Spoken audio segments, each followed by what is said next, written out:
So probably it wasn't the best week of the Champions League football, but perhaps for a section of Arsenal fans, it was a delightful one. And why? Because Serge Gnabry was cooking some chickens, if you know what I mean. Spursy thing, yeah. So introducing you to our podcast is our content writer and the graphic editor, Gentian Joca, and myself is Miranic. So let's start the podcast with Serge Gnabry thing and how well he was against the Spurs. I mean, do we have to really comment on that performance? It was on point, spectacular, 4 goals in the second half. The first player to ever do so. Wow, what a performance. And what a love story opined with the North London clubs. Like whenever they face them, they are always going on the top. Is that a coincidence or what do we call it? It's not a coincidence. I'd say he was proud that he was an Arsenal player. So Tony Pulis didn't believe in him. Arsenal believed in him for the time they had him, but he had to go, and I think he hasn't forgotten the fact that he was an Arsenal player. No wonder why he tweeted in the next hour North London is red, so the rival thing is in there. He cooked some chickens very well. Yeah, so he certainly made North London red hot with his performance. And even though Arsenal fans are pretty happy about it, if you look at the results of recent results of Arsenal, then they might have some reality check.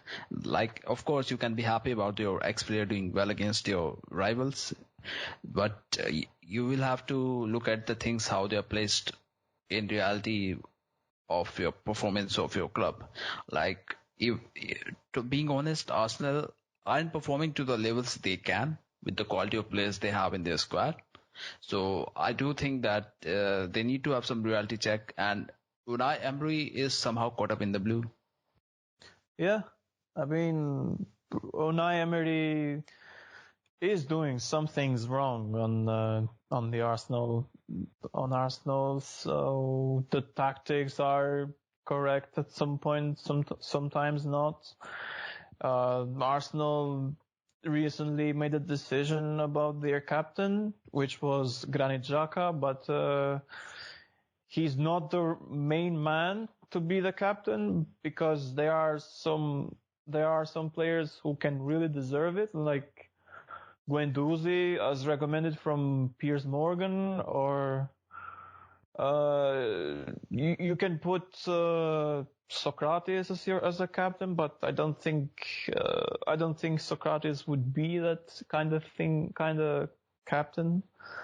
He has leadership on his capacity. He has leadership, but I don't think for the moment, the situation that Arsenal is currently having, Joca is the best option since he was voted out from the players themselves. So, no, being honest, I can tell you one option who is the perfect fit for being the captain. He's performing well, and he's scoring goals. Can you guess who? I would say Aubameyang, of course. Of course, why not? Because even if you see his gameplay, he's being least selfish player. I mean, I saw how he was handling Nicolas Pepe in his first game.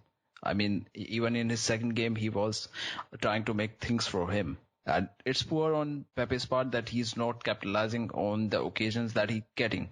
Like he is getting many chances whenever he gets onto the ball. But his finishing is so poor that Arsenal doesn't look like the team that they can be. I mean, we are expecting them to. We are hoping, as it seems in the paper, that they will finish in the top 4. But as it stands, down to the performances from their midfield, or you call it like the likes of Nicolas Pepe was not finishing that well, they might slip out of top 4 as the season goes on. Yeah, see, I like the fair play. I like the fair play, and everyone should like it because you're giving your teammate a chance to finally unlock himself, and his account is finally free, so he can be not blocked anymore, not too shy ahead of the goal. So Nicolas Pepe not scoring is kind of normal because he's not even fit yet in the team or whatnot. He has the pressure since he is the top transfer of Arsenal. With that's a ridiculous price to even begin with. And he's not fit yet. He has a lot of pressure. I think that's what I think. But maybe next game Pepe will be capitalizing and will keep scoring from that week and on. Maybe he needs some time on pitch to adapt to the quality of Premier League football, if we have to put it that way. And also referring to Arsenal, I mean, I was surprised how come they drew against Manchester United. I mean, with the way United is performing, you don't expect Arsenal to be drawing a match. I mean, they could have won it. Yeah, they have. They could have, and they should have. Because United, you see, United has a strange feeling. I mean, United has a strange, how do I say it? A strange gameplay. Yeah. So they were 1-0 down. They went for the goal. They got it. But how can you fall back in defense when you're getting almost a point against a rival for a top 4 spot? Exactly. That's what some riddles that Arsenal fans also have about Emery's game plan. Like, even for Emery, if he's not doing good against Manchester United, then forget about Arsenal doing good against other sides of the top 6, be it Spurs, be it then Manchester City, be it Liverpool, or then Chelsea. Of course, they lost to Liverpool. Yeah, of course. Everyone is expected to lose against Liverpool in the first place. So yeah, that's not even a question. Now we have talked about Unai Emery in so much of time, we can shift to the manager of the rival side from the North London, that is Mauricio Pochettino. Was that his worst game ever in the Champions League? It was because they thought they are winning it, and then second half came in and it was total shambles. I mean, like 35 minutes for Gnabry scoring. It took him 35 minutes to make 4 goals the North London, to make the part of North London crumble. Yeah, true.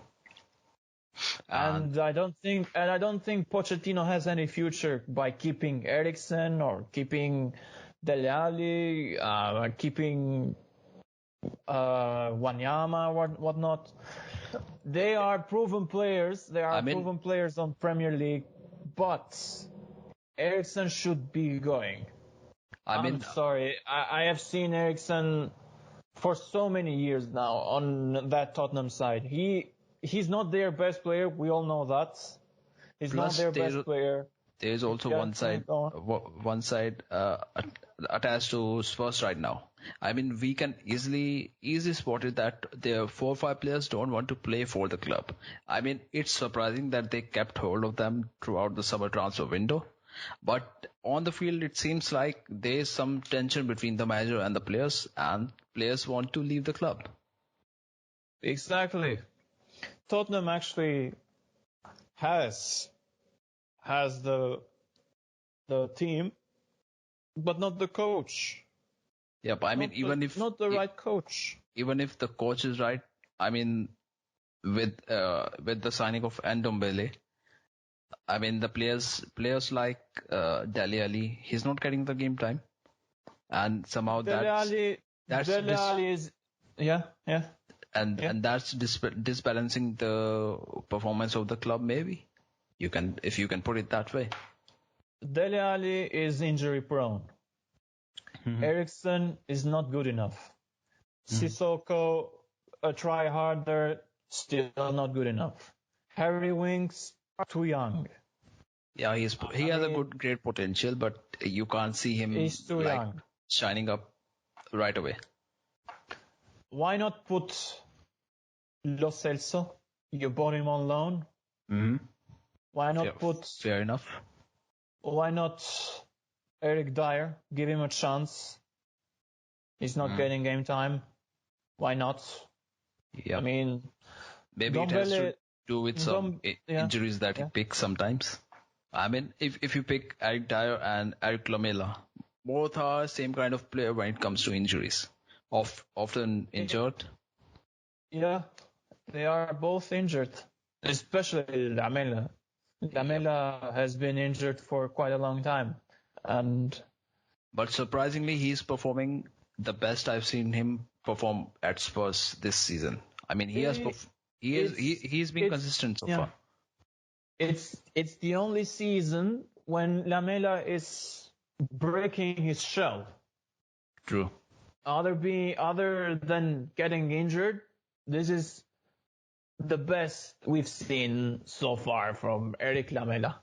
Yep. So far, so good. Yep, that's the good we have seen in the one player, but we don't know how good we can see Spurs going forward in the season. And there are so many doubts. Maybe we will find some answers about that, like the squad and the manager by the next transfer window, that is in January. Maybe some players will still leave.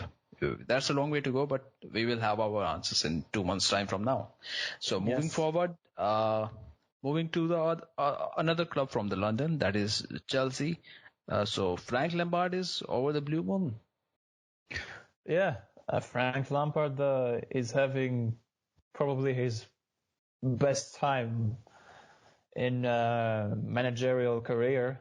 If not the best one, then at least he is satisfied with the way his players are performing. Yes, I mean, they are giving something from their heart and soul. It seems like. I mean, as you can see on the pitch, they are performing pretty well. Yeah, they are. They are performing really well, which I didn't expect at first. To be honest, I thought. Yeah. I thought Chelsea would have that run for a top 10, new manager, a new squad, no transfer window for them. They got only 2 players, which basically were secured in January. So yeah. To speak, Kovacic and Pulisic are some good purchases. So yep. I'm not gonna deny that. Yep. But the big boost for them, I think, is the way Tammy Abraham has performed, and Mason Mount, who was with Frank Lampard at the previous club, that is Derby County. Yeah. He managed him for a year. So I think both of them joining the players like Conte and other like Jorginho, complementing Jorginho well with the midfield, with his midfield role that he's providing. He's creating game for Chelsea going forward. So they really help them organize Chelsea in a better way and perform in the way that no one expected them to. I mean, yes, they are young. They can exploit their chances, especially Tammy. Tammy has been proving himself on the Championship with Villa. Mm-hmm. But then again, knowing a player like Mason Mount, I mean, he's very good. He's very good. He could be excellent one day. He could be that guy that can hold the team on his back. So far as it looks, he has a good future with the way he's performing right now. but we never know how things can go. If we talk about Bernardo Silva's thing, I mean, did we expect some controversy to follow him? To be honest, did we expect that some controversy to be attached to Bernardo Silva? I mean, Bernardo was clearly joking. He explained why he did that gesture. Let's just say gesture for now. I mean, Yeah. He was joking.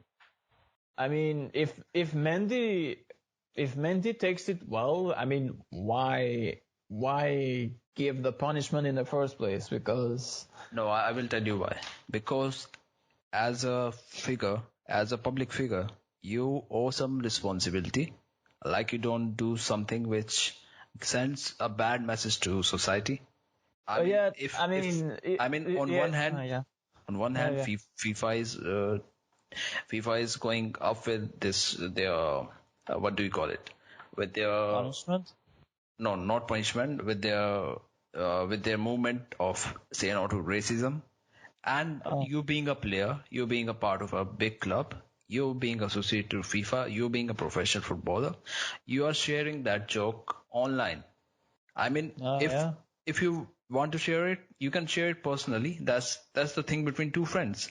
You don't have to bloat it to the online world, to the football fans, because if you do that, then of course if the world body of football is launching and is taking some stand against racism, if you I mean, it's somehow a joke to them.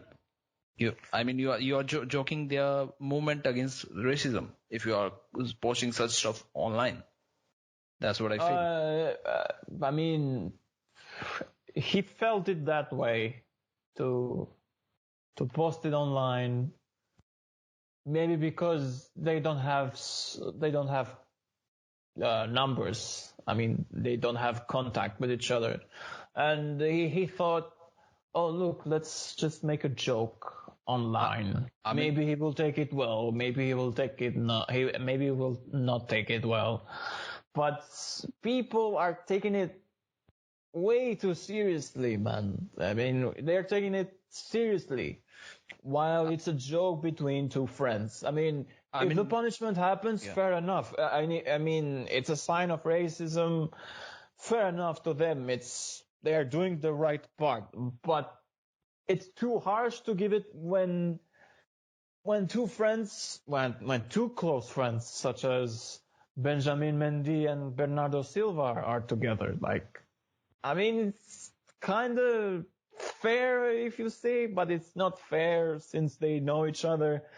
They play together for quite a long now, so yeah, but I don't think Mendy, yeah. Owing to the responsibility as a public figure, I think it is justified that if FIFA is planning to give him a ban, I mean, we are hearing he can get a ban of either 3 matches or 6 matches.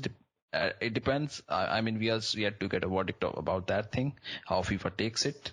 I mean, if they didn't do it on purpose, I mean, if they were just joking, FIFA can be a bit lenient on them, which would of course send a message to other people that don't repeat that thing on public platform. I mean, in your personal lives, you can do whatever the hell you want to do. No one is monitoring you in that thing. So I think FIFA will definitely give him the ban, so that message goes through the other footballers as well, who might try to do something. You never know who does what thing. So, I mean, if today some player is doing something about racism, you never know if tomorrow some players comes up with some drug thing, he puts it on public platform. I mean, it would send a wrong message to the people. I mean, we've seen footballers use drugs. I mean, in 90s, before 90s, it was a part of the game. But since the professional football kicked in, the modern football kicked in, players are advised not to use those substances, not to do drugs, not to drink too much. I mean, keep your body fit. That's how the Yeah, football yeah, of works right course, now. of course. Yeah, So I owing mean, to responsibility, you have yeah, to yeah. be cautious about everything you are doing on the field and on the public platform. Bernardo's case is going to be an example Surely. in the future. So Yeah. I think it's not too harsh. It's a 50-50, but the punishment will happen nonetheless. Yeah, Because nonetheless. Yeah, nonetheless, it will happen. it has gathered the attention of the people, Yes. and yeah, it has become more like a circus thing right now. Like everyone is giving opinions, everyone is taking sides about the matter. Now, talking about the circus, there is some good circus going on of the managers. That's our next segment of our podcast. That is, if you pick Antonio Conte, he's doing pretty well in Italy. If you pick Brendan Rodgers, he's doing exceptionally well with Leicester City in Premier League. And if you pick Zidane, who is having some 50-50 kind of season so far, but overall he's still having good season in his league.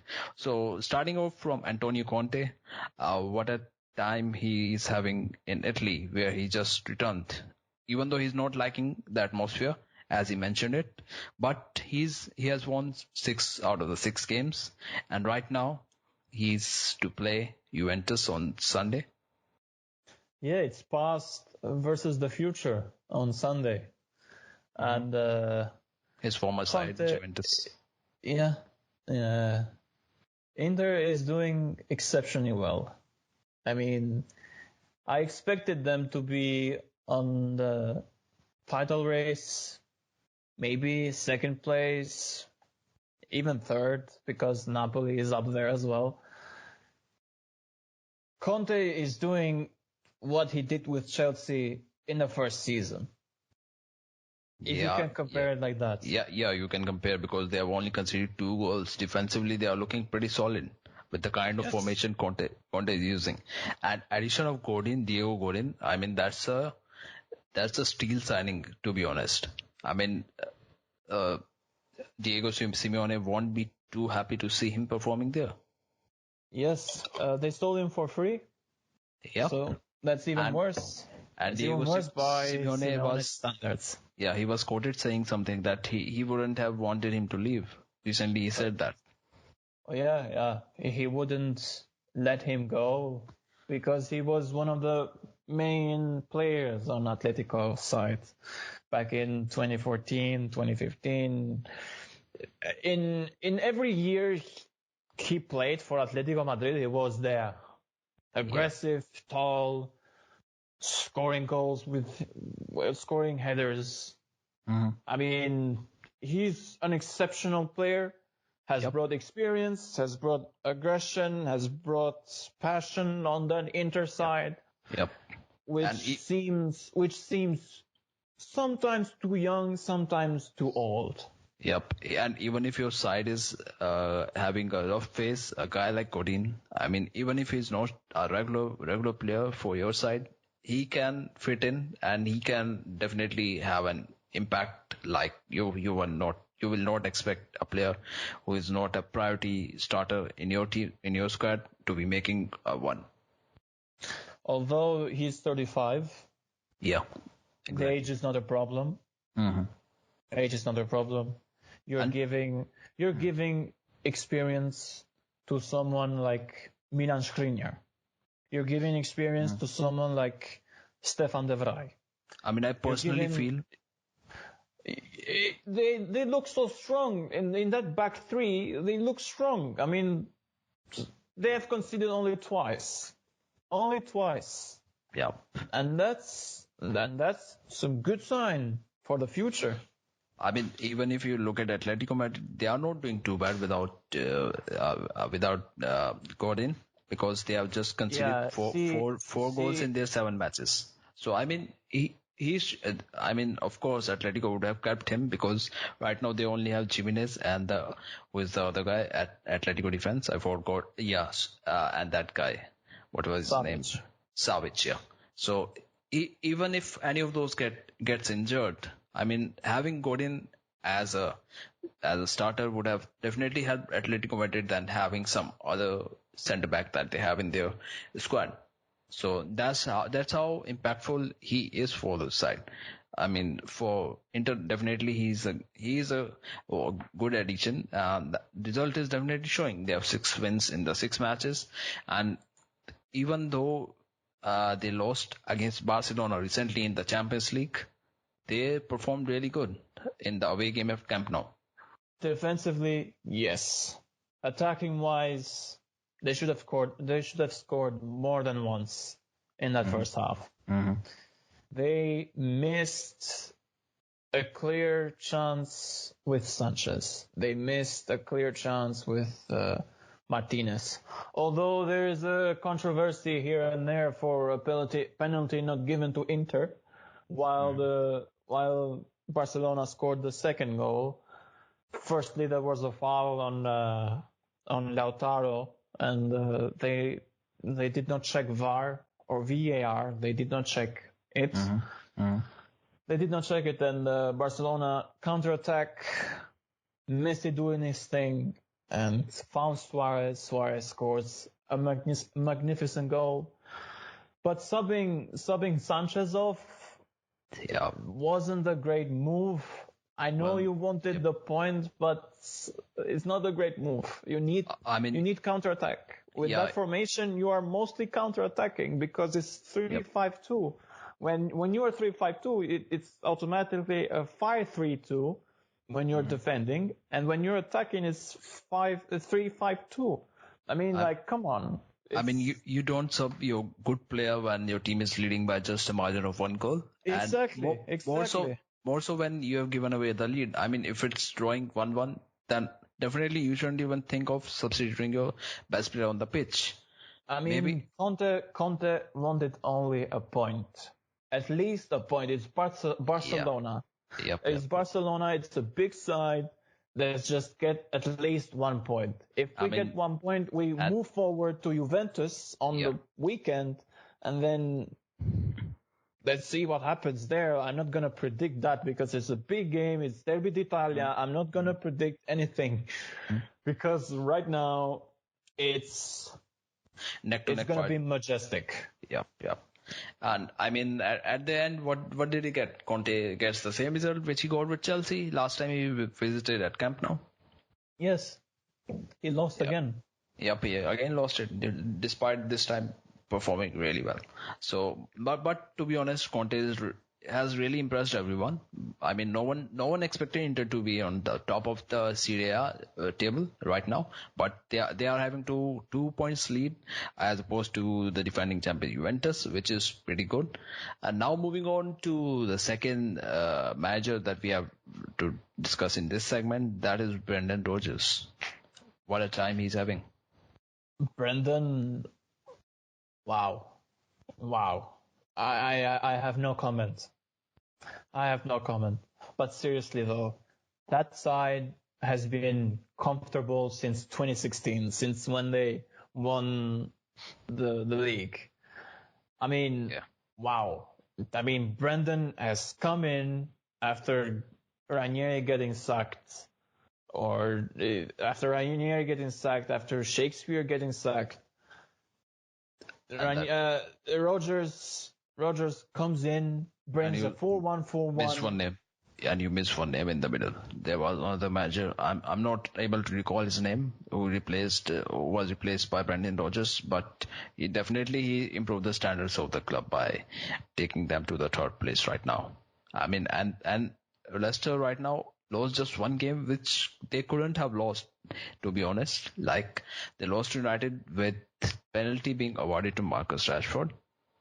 Which was somehow in some people's opinion that was a controversial penalty. It didn't look like that they deserved a penalty, but and that's how they lost one game. Otherwise they would have been as unbeaten as Liverpool is right now in the league. Yeah, that's a good sign. The defense is comfortable. Although Maguire left for a record signing, for a record transfer fee, not record signing, because he did not come in back. And they have the best Yeah. defensive record in the league, which is as similar to Liverpool. Like they have just That's really impressive, judging having Johnny Evans and Soyun Chu, which is the So Inchu is the. I mean, he Turkish surprised international. everybody. Yep, and he surprised everybody because no one knew how good he could be, but he really fit into the shoes of Harry Maguire. And right now they have just conceded 5 goals, as similar to Liverpool, because both the sides have played 7 games and conceded 5 goals. Yeah, I mean, defensive wise, it's going good. Attacking wise, it's going good. Vardy is still scoring. Ben Chilwell doing. I mean, arriving his expectations. That's what I would say. Yep. Not too high, not too low, just in the middle. Just performing his duty like he's expected to. Yes. So Ricardo Pereira, he is exceptional player. I mean, he's having good impact from the right full back position, and he's even scoring the goals. Never mind talking about the assist. So that definitely helps in if you are attacking. Like we know, Brendan Rodgers' sides he prepares the sides who would attack you and really take the game up to your level. So go on.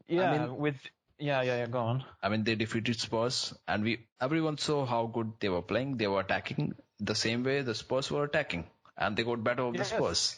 That's how you win the games. I mean, that's how you counterattack. Yep, exactly. Your opponent is trying to score, so why not we try to score? I mean, that's the point. Let's play to their level and defeat it at their own game. Yeah. Yes, and that's what Brendan Rodgers has been successfully doing so far this season in the league. And now moving on to our last section of this segment, that is Zinedine Zidane. I mean, he's back at Madrid, and people thought that he would be having a great start of the season. I mean, he is having a great start in the leagues. I mean, they are leading the league right now. They are sitting on the top. But having said that, in UCL we saw Zidane getting exposed tactically. Yeah, he was exposed tactically. He played a 4-1-4-1 formation, which was not great for such players at Real Madrid. There was no midfield. Hazard is completely blocked. He's not fitting yet. I mean, it's a shady one. Zidane is very, very shady right now. I mean, they face Granada on Saturday. That means tomorrow from now. They face Granada now, and after the draw with Club Brugge, Real is just unpredictable because on the league they are on top, 15 points, right on the bag, and it's unpredictable. They can lose. They can lose tomorrow. They can lose tomorrow. All the blame goes to Zidane. Yeah.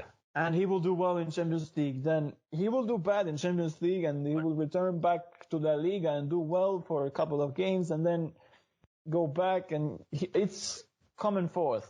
I mean, it's even though we know that tactically Zidane isn't that great as a manager, but I personally think that he needs to get rid of some of the players from his team. One of them being, being very honest, he needs to get rid of Ramos. He needs to get rid of Marcelo. He needs to get rid of maybe Modric. Maybe I'm too blunt in saying that, but that's how I feel. If he wants to develop the club in a better way, he needs to get rid of these 3 players. I mean, they didn't even deserve the place in the World 11 as it happened. And even if you ask the Madrid fans, they would agree to at least removing 2 of the mentioned players that I just talked about. I mean, someone who should leave Real Madrid is definitely James Rodriguez. Don't tell me Zidane. No. Zidane must leave. If he continues like this, he must leave himself. Why bother with the president? Yeah, because they can have new managers. Like, Yeah, someone is sitting. Someone is definitely wishing to be there. If of course. some special manager is sitting there. I mean, yeah. Mourinho, we are One player, talking about. yeah, Mourinho. Mourinho is there. Wenger is there. Allegri is there. Everyone is there. Yeah. And players you mentioned that should leave. I would agree only on Marcelo. He's past his prime. Not good enough. Yeah, no, as I mentioned that I could be blunt on saying Ramos. I know he's the good captain. Yeah. He has won many trophies with Real Madrid, be it Champions League, be it other titles that Madrid 4 in a row. has won. Yeah. So he is great player for them, no doubt. All respect to him for his footballing career so far. But if Madrid wants to upscale, then and rebuild the squad in a better way, I think he will have to leave. In my opinion, a player that should definitely leave is Benzema. Rodriguez is one of them. You are referring to the player who is performing best right now, Benzema. Benzema should leave. Rodriguez should leave. I'm not gonna say Toni Kroos because Kroos legit tries. Give the space to Jovic. Give some space to Eder Militao. Give some space to Isco. Yeah, right. Brahim Diaz as well.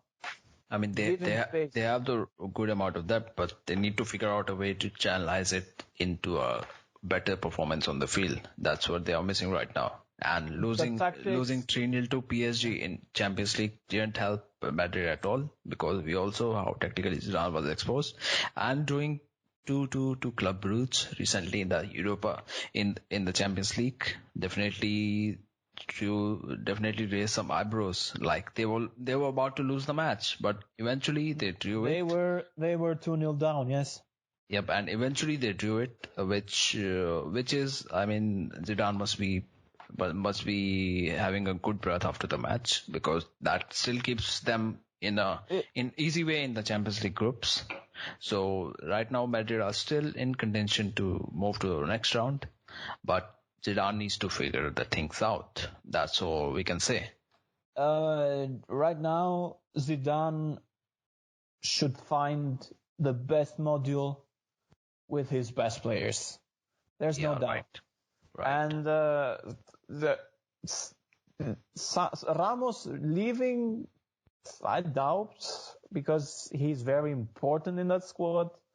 Modric, however, he's past his prime, but Zidane needs a playmaker, so Zidane needs a playmaker, so Modric is one of them playmakers. And right now Real Madrid is having a shady performance in Champions League or beat LaLiga. But right now, as I said, that's time will tell. Yeah, time will tell. And with the mention of time, I think it's time to wrap up our podcast. So we had quite a good session today, having talked about various topics from here and there. So if you like the podcast, then do let us know how do you find it to be. So thanks for joining us for this one. We will bring you the second podcast pretty soon.